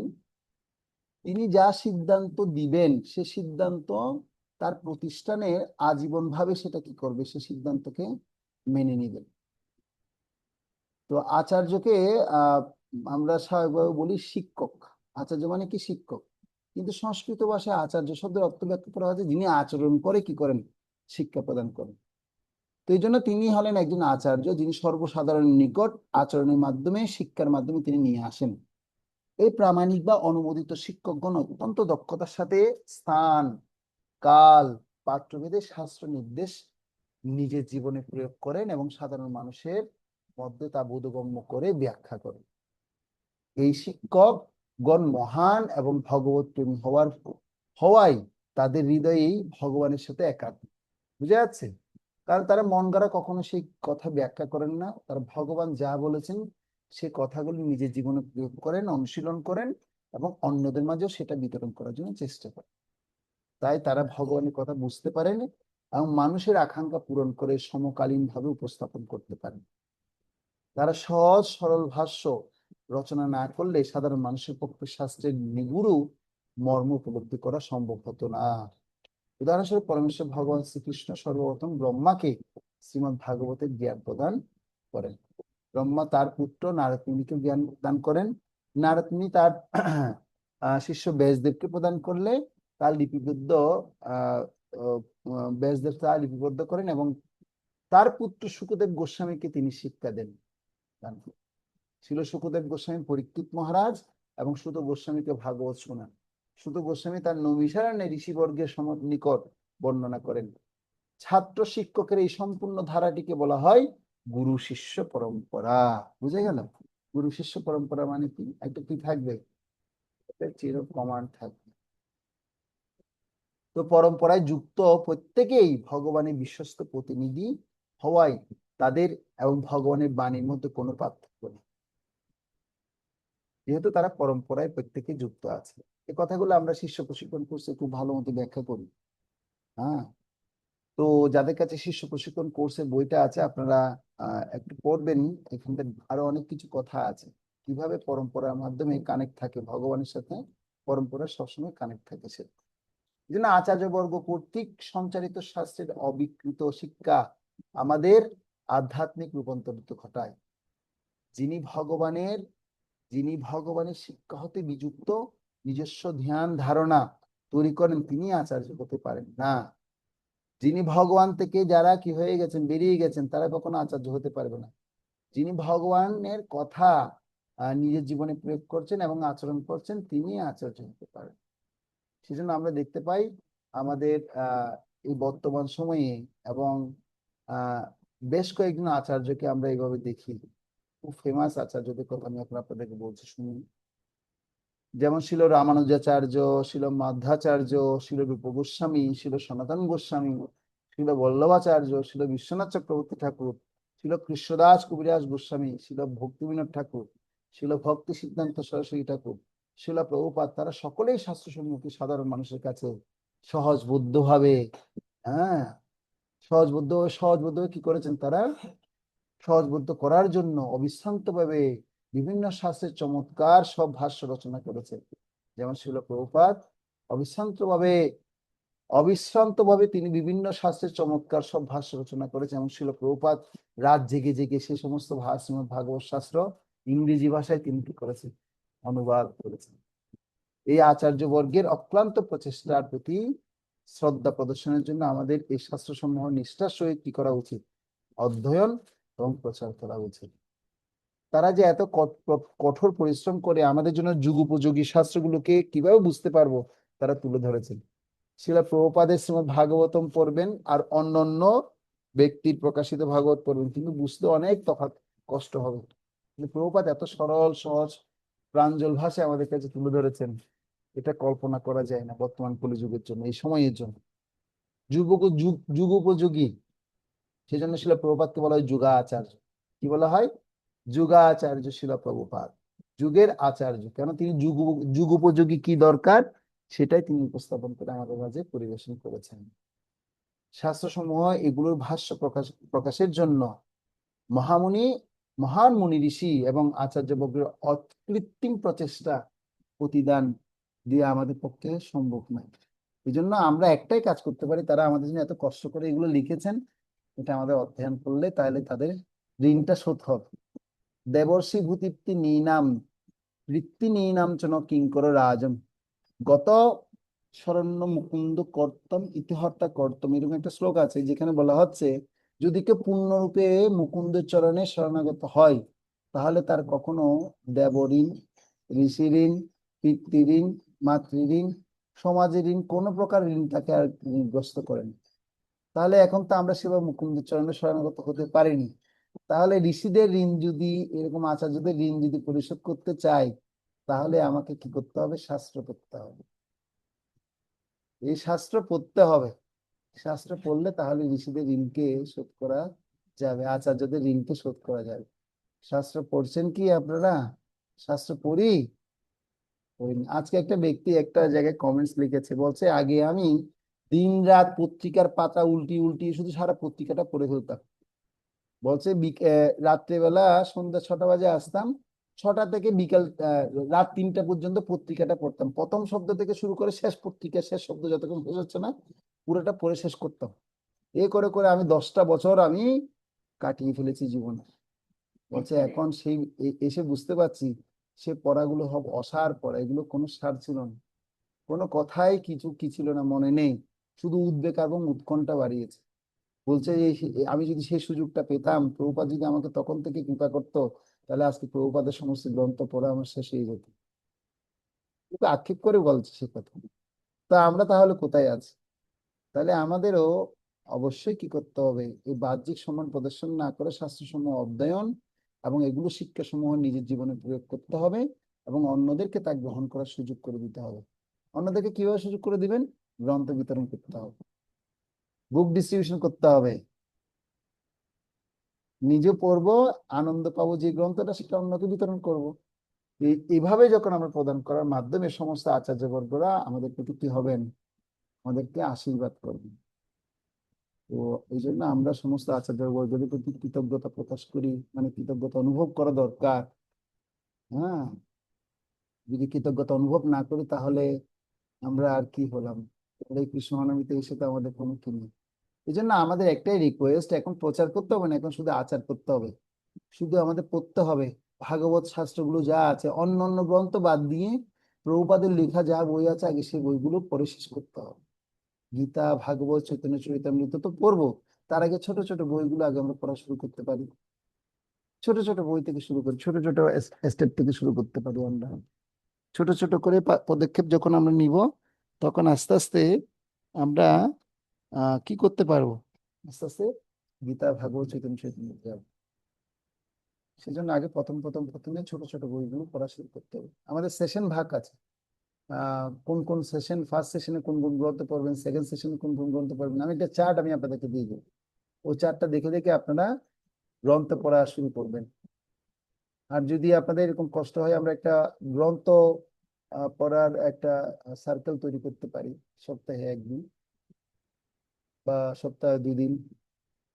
তো পড়লে আমাদের অন্তত গ্রন্থগুলো পড়া কি হবে, শেষ হবে। তো এই জন্য এই শাস্ত্র আমাদের অধ্যয়ন করতে করার খুব দরকার, না হলে সম্ভব না। অরণ্যপ্রভু মনে হয় কোনো একটা গ্রুপের মধ্যে অ্যাড আছে, ঠিক আছে, আমি বলছি, পরে কথা বলছি। তো শাস্ত্র বা স্ক্রিপচারের সুফল। তো এই এখন আমরা শাস্ত্রকে ইংরেজিতে কি বলি? স্ক্রিপচার বলি। আপনারা লিখতে পারেন SCRIPTURE।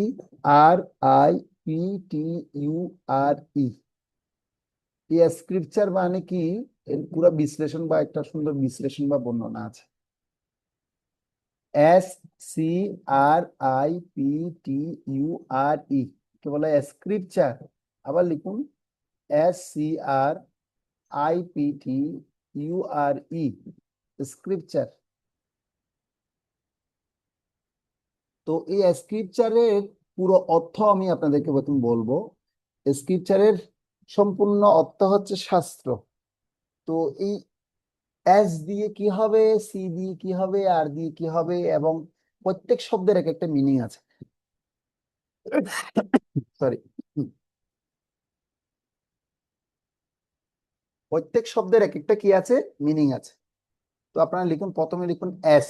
এস দিয়ে লিখুন স্যাটিসফ্যাকশন।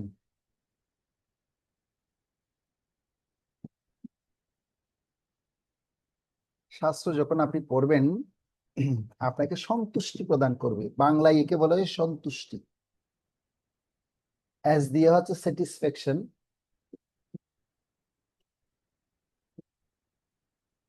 বাংলায় এর অর্থ হচ্ছে সন্তুষ্টি। স্যাটিসফ্যাকশন ইংরেজি এটা এইভাবে লিখুন SATISFACTION,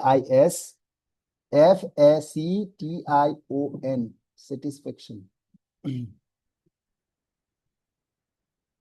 তারপর সি দিয়ে লিখুন কনভিকশন, CONVICTION,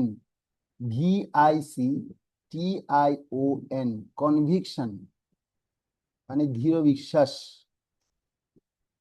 কনভিকশন মানে কি? দৃঢ় বিশ্বাস জন্মাবে। শাস্ত্র পড়বেন কি হবে? দৃঢ় বিশ্বাস আপনার মধ্যে জন্মাবে। এরপর লিখুন আর দিয়ে লিখুন রেগুলেশন।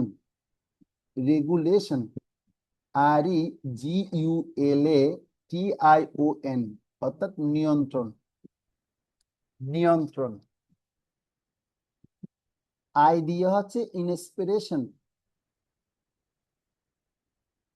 আর দিয়ে রেগুলেশন লিখেছেন, মাথা নাড়লে হবে, লিখেছেন রেগুলেশন, রেগুলেশন মানে নিয়ন্ত্রণ।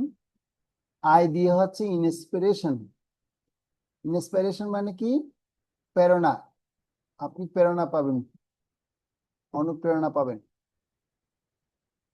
ISP, IRATION, inspiration. হ্যাঁ,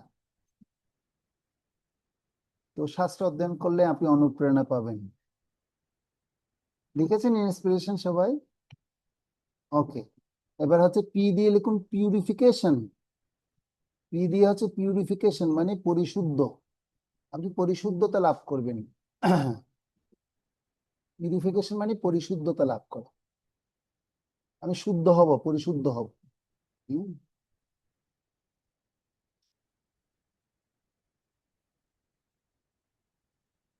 তারপর টি দিয়ে লিখুন টার্মিনেশন, TERMINATION, টার্মিনেশন মানে দুঃখ নিবৃত্তি হবে।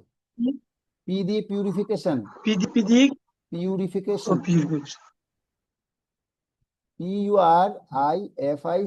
PURIFICATION, পিউরিফিকেশন, পরিশুদ্ধি আপনি হবেন। টি দিয়ে টার্মিনেশন, দুঃখ নিবৃত্তি হবে আপনার, TERMINATION, টার্মিনেশন।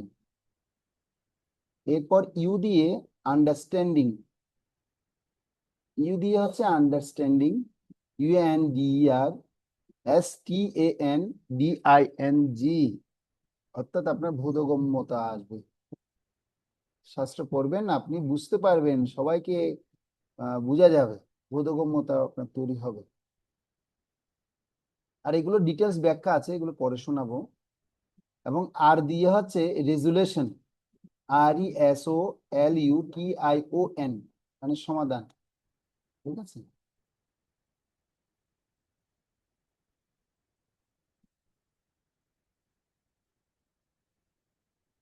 রিসোলেশন, তারপর আপনার ই দিয়ে হচ্ছে এম্পাওয়ারমেন্ট, এম্পাওয়ারমেন্ট, EMPOWERMENT, অর্থাৎ ক্ষমতায়ন। তো এখন এগুলো ডিটেলস বর্ণনা আছে, এগুলো আমরা আগামী ক্লাসে শুনবো, আজকের আলোচনা না করি, অনেক কিছু আলোচনা করলাম। তো এই শাস্ত্র নিয়ে আমরা পড়বো, আরো অনেক পড়বো। আপনি বিষ্ণু একটু আচ্ছা, রিপ্লাই করবেন অবশ্যই, আবার চেষ্টা আবার করে। রিপ্লাই করছি, আবার রিপ্লাই করছি, সবাই আবার মিলিয়ে নিন কেমন, আবার রিপ্লাই করছি, মিলিয়ে নিন সবাই। প্রথমে হচ্ছে এস দিয়ে স্যাটিসফ্যাকশন মানে সন্তুষ্টি, সি দিয়ে কনভিকশন দৃঢ় বিশ্বাস, আর দিয়ে রেগুলেশন নিয়ন্ত্রণ, আই দিয়ে ইন্সপিরেশন প্রেরণা, পি দিয়ে পিউরিফিকেশন পরিশুদ্ধি, টি দিয়ে টার্মিনেশন দুঃখ নিবৃত্তি, ইউ দিয়ে আন্ডারস্ট্যান্ডিং বোধগম্যতা, এবং আর দিয়ে রেসুলেশন সমাধান, ই দিয়ে এম্পাওয়ারমেন্ট ক্ষমতায়ন, ই দিয়ে হচ্ছে এম্পাওয়ারমেন্ট বা ক্ষমতায়ন, EMPOWERMENT। তো এটা হচ্ছে কি বর্ণনা করা হলো যে জড়জগতের অসংখ্য জীব প্রজাতির মধ্যে একমাত্র মানব জীবনে সবচেয়ে ভালোভাবে আধ্যাত্মিক জ্ঞান লাভ এবং প্রয়োগ করা সম্ভব। সেজন্য শাস্ত্রের লক্ষ্য হচ্ছে মানব জাতিকে বোঝানো যে তার জীবনে নিম্ন প্রজাতির প্রাণীর মতো শুধু আহার নিদ্রা এবং ভোই মৈথুন এই চারটা প্রবৃত্তির সাথে লিপ্ত হওয়ার চেয়ে উচ্চতর লক্ষ্য আমাদের আছে এবং উদ্দেশ্য আছে। সেজন্য একমাত্র মানব জীবনে শাস্ত্রে প্রদত্ত ভগবানের কলাতীত দিগদর্শন এবং মঙ্গলজনক উপদেশ সচেতনভাবে অনুসরণ করার সুযোগ লাভ করা দরকার। তাই প্রকৃতপক্ষে শাস্ত্রের নীতিগুলি অনুসরণ ও সদ্ব্যবহারের মাধ্যমে সমগ্র মানব জাতির প্রত্যেককেই তার জীবনকে সার্থক করতে পারে। সেজন্য মানব জাতিকে প্রদত্ত শাস্ত্রের অসংখ্য সুবিধার কথা বর্ণনা করতে গিয়ে এর মধ্যে অল্প কয়েকটি কথা এখানে শাস্ত্রের বর্ণনার বৈশিষ্ট্যগুলো আমি আপনাদেরকে বললাম, স্ক্রিপচারের পুরো অর্থ কি সেটা জানালাম। তো আগামী ক্লাসে এগুলোর আমি বিশ্লেষণ করব। তো আশা করছি আপনারা সে পর্যায় পর্যন্ত অপেক্ষা করুন। আগামী ক্লাসে আমরা এই বিষয়ে আলোচনা করব। ঠিক আছে? হরে কৃষ্ণ কৃষ্ণ কৃষ্ণ হরে হরে, হরে রাম রাম রাম হরে হরে।